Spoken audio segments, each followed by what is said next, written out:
เ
มื่อ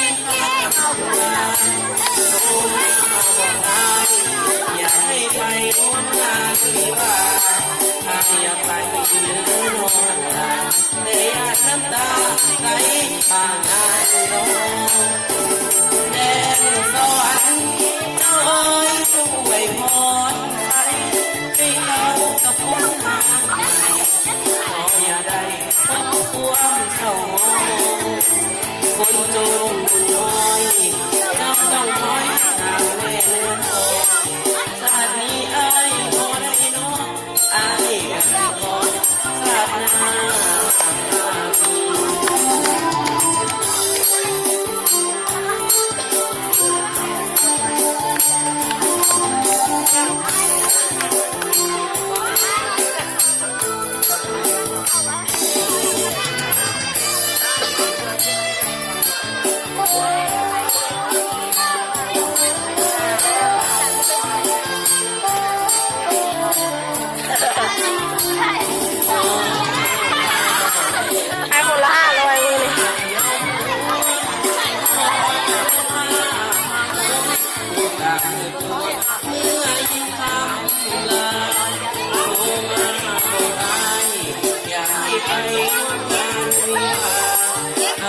ไปเดือดร้อนแต่อยากน้ำตาไหลผ่านโลกแดนสวรรค์เจ้าเอ๋ยช่วยพรใจให้เขากับคนหาใหม่